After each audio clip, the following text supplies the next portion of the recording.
नमस्कार, मैं doctor Anoop Kumar Sharma, SPNKS government PG college Dausa से BSc second year physical chemistry के इस ई लेक्चर में आपका स्वागत करता हूँ। आज हम बात करेंगे माइग्रेशन ऑफ आयंस की, आयनों का अभिगमन।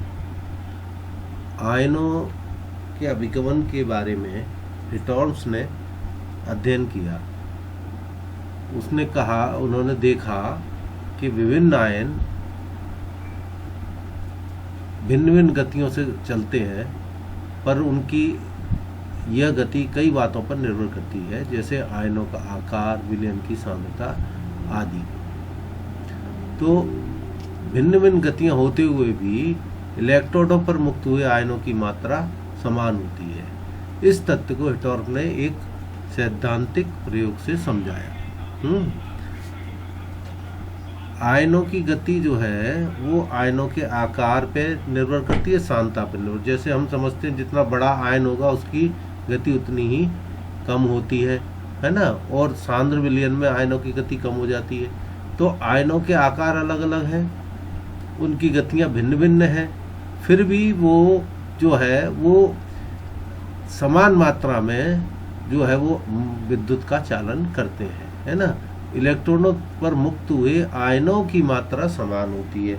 आयनों की मात्रा समान होती है तो वो आवेश भी समान मात्रा में इलेक्ट्रोडों पर ले जाते हैं। इस चीज़ को हिटॉल्म्स ने एक थ्योरेटिकल मेथड से समझाया, सैद्धांतिक प्रयोग से समझाया। उन्होंने एक विद्युत सेल लिया, उसके उन्होंने इसको तीन काल्पनिक भागों में बांटा। एनोड की तरफ वाला एनोड कक्ष, कैथोड की तरफ वाला कैथोड कक्ष, और ये बीच वाला ये मध्य कक्ष।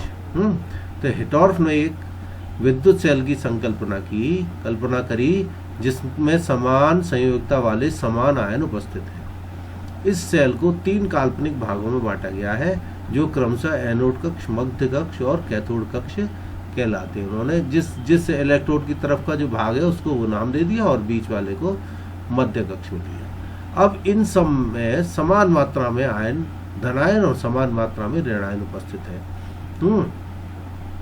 जो इन सभी कक्षों में समान मात्रा में आयन, देखिए इसमें 4 धनायन और 4 तीनों कक्षों में 4 धनायन और 4 ऋणायन उपस्थित है।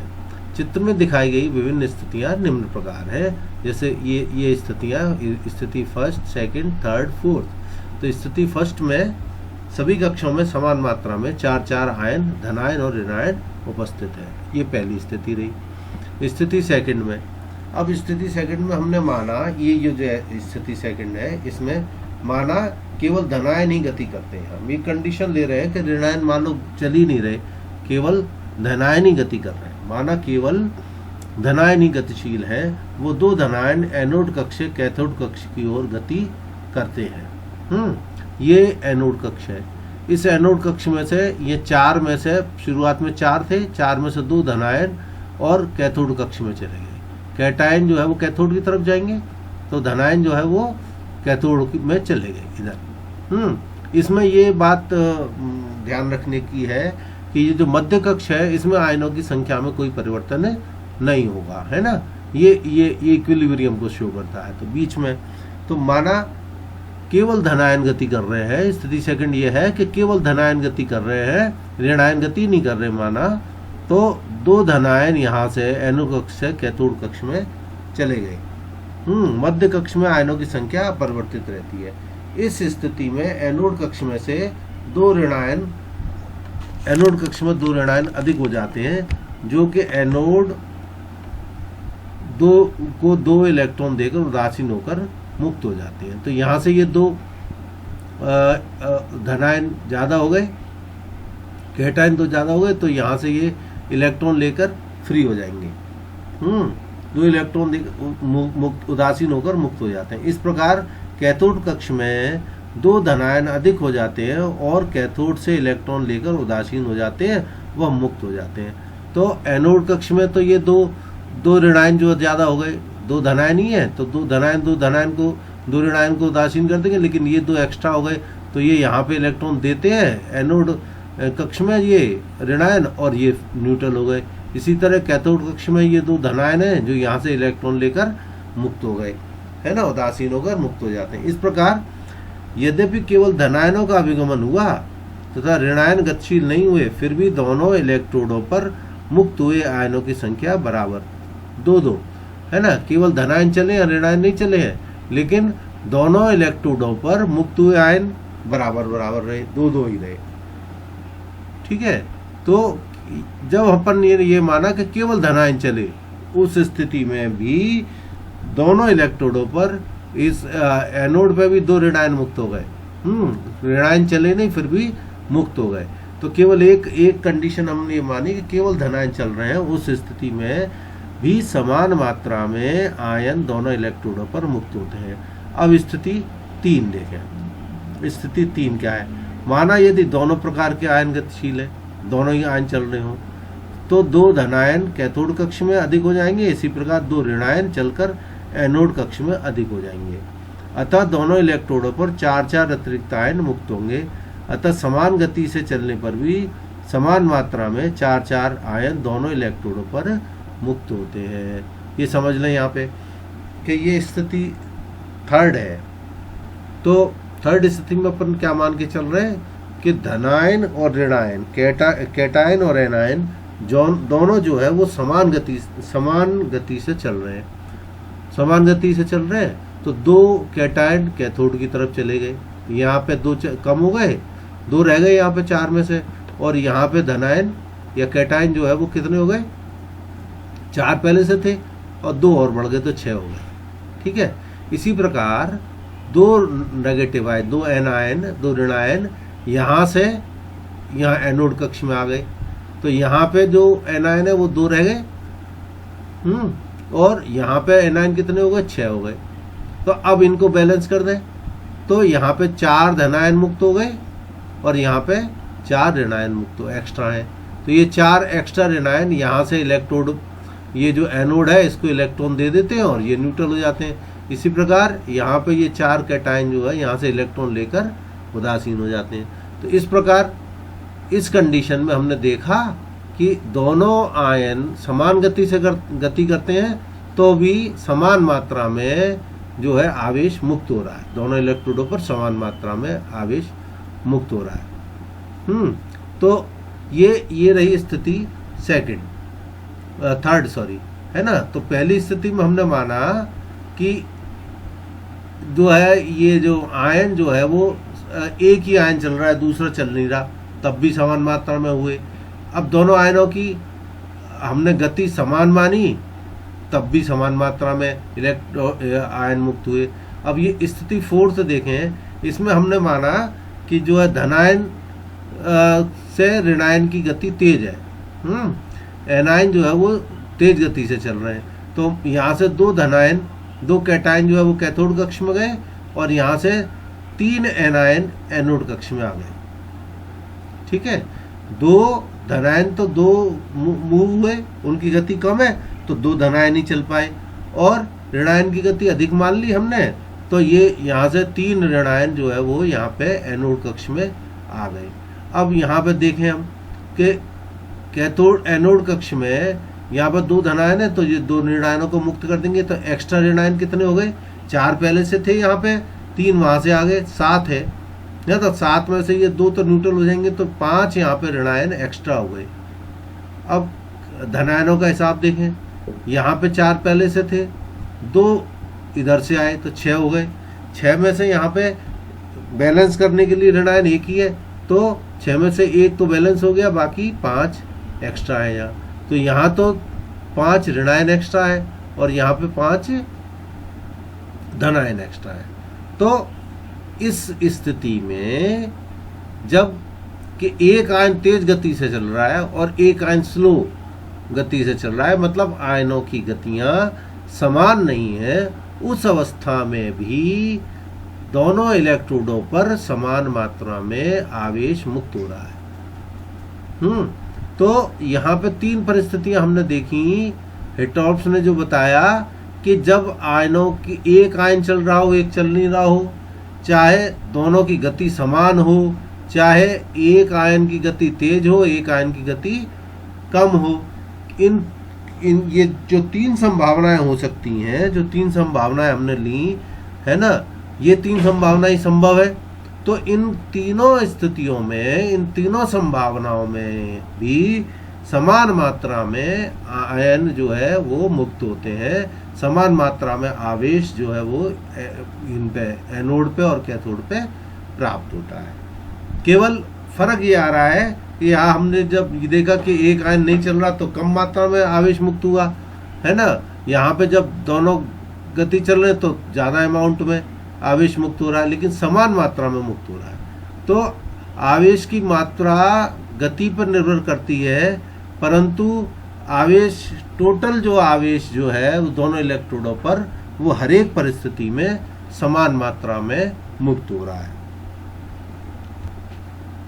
तो ये स्थिति वो चार वही जो अभी आपको समझाया कि यदि आयनों की गति भिन्न भिन्न है, माना दो धनायन एनोड से कैथोड की ओर जाते हैं और तीन ऋणायन कैथोड से एनोड की ओर जाते हैं, तो इस अवस्था में दोनों ओर 5-5 अतिरिक्त आयन मुक्त हो जाएंगे, है ना।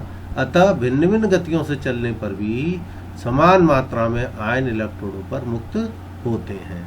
तो आयनों की गति कुछ भी हो, है ना, आयनों की गति कुछ भी हो, किसी प्रकार के भी आयन हो, लेकिन समान मात्रा में आवेश मुक्त होता है। अतः प्रयोग से निम्नलिखित निष्कर्ष निकलते हैं। तो हिटोर्फ के इस प्रयोग से ये निष्कर्ष निकले। नंबर 1, धनायनों व ऋणायनों की गति चाहे कुछ भी हो, एनोड व कैथोड पर मुक्त हुए आयनों की संख्या हमेशा समान होती है ना, समान गति। जैसे अपन ने जो स्थितियां देखी उन सब में समान मात्रा में आयन मुक्त हो रहे हैं। नंबर 2, किसी कक्ष में हुई सांद्रता में कमी उससे दूर जाने वाले आयन की गति के समानुपाती है ना। ऑब्वियसली कि जो एनोड एनायन पे जाएंगे और कैथोड कैटायन जो है वो कैथोड पे जाएंगे, है ना। तो जो आयन दूर जा रहे हैं, है ना, एनोड से एनोड पे आएंगे एनायन और कैथोड पे जाएंगे कैटायन, तो दूर कौन जाएगा? उल्टा, है ना। तो कैथोड से तो ऋणायन दूर जाएंगे, है ना, और एनोड से धनायन दूर जाएंगे, ठीक है ना भाई। एनोड पे तो एनायन मतलब ऋणायन आएंगे और कैथोड पे कैटायन मतलब धनायन आएंगे। तो यहाँ क्या कह रहे हैं हम कि किसी कक्ष में हुई सांद्रता में कमी किससे होगी? आयनों के जाने से। तो उनके पास से हमने एक तो आने की बात करी, याद करने के लिए तो ऐसे याद कर सकते हैं अपन कि एनायन एनोड पे आएगा और कैटायन कैथोड पे जाएगा। तो दूर जाने के लिए उल्टा बोल दो, कैटायन जो है वो एनोड से जाएगा और एनायन जो है वो कैथोड से जाएगा, ठीक है ना। तो अतः नंबर 2 निष्कर्ष क्या निकला? किसी कक्ष में हुई सांद्रता में कमी उससे दूर जाने वाले आयन की गति के समानुपाती होती है। समानुपाती होती है, यहाँ पे हमने तुलना कर दी। एनोड कक्ष में सांद्रता की कमी समानुपाती होगी धनायन की गति के, और कैथोड कक्ष में सांद्रता में कमी होगी ऋणायन की गति के। तो इन दोनों की तुलना कर दी तो ये दोनों बराबर हो गए, है ना, समानुपाती के चिन्ह दिया। तीसरा निष्कर्ष जो इससे निकलता है वो ये कि किसी भी इलेक्ट्रोड पर मुक्त हुए पदार्थ की मात्रा दोनों इलेक्ट्रोड कक्षों में हुई सांद्रता में कमी के योग के बराबर होती है। तो टोटल पदार्थ कितना, उसमें अगर इलेक्ट्रोलिसिस हो रही है तो टोटल पदार्थ कितना इकट्ठा होगा? किसी इलेक्ट्रोड पर मुक्त हुए पदार्थ की मात्रा दोनों इलेक्ट्रोड कक्षों में हुई सांद्रता में कमी के योग के बराबर होगी। तो ये 3 निष्कर्ष इस प्रयोग से निकले, जो सैद्धांतिक प्रयोग था कि आयनों की गति कुछ भी हो, है ना, कैथोड पर और एनोड पर मुक्त हुए आयनों की संख्या समान होती है। किसी भी कक्ष में, एनोड कक्ष में या कैथोड कक्ष में सांद्रता में कमी उससे दूर जाने वाले आयनों की गति के समानुपाती होती है। और नंबर 3, किसी इलेक्ट्रोड पर मुक्त हुए पदार्थ की मात्रा दोनों इलेक्ट्रोड कक्षों में सांद्रता में कमी के बराबर होती है। तो ये 3 निष्कर्ष निकले हेटोर्म्स ने जो आयनों का अभिगमन समझाया, उसका जो सैद्धांतिक प्रयोग करा, उस पर आधारित है। अब दूसरा, अब की अगले टॉपिक की बात करते अपन, है ना, अभिगमनांक या ट्रांसपोर्ट नंबर क्या। ट्रांसपोर्ट नंबर क्या चीज होती है? कुल धारा का वह अंश जो किसी आयन द्वारा ले जाया जाता है, उस आयन का अभिगमनांक कहलाता है। ट्रांसपोर्ट नंबर, जैसे इसकी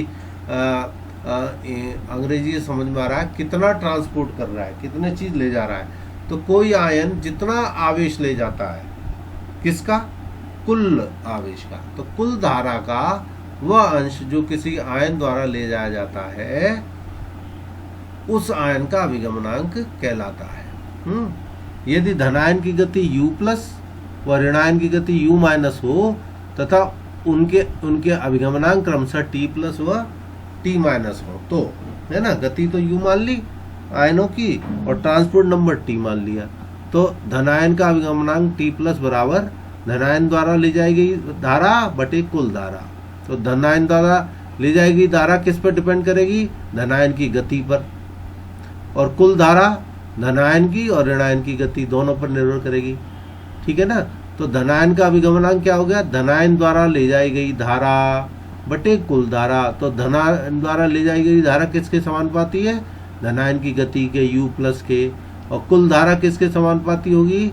U plus plus U minus के। ठीक है।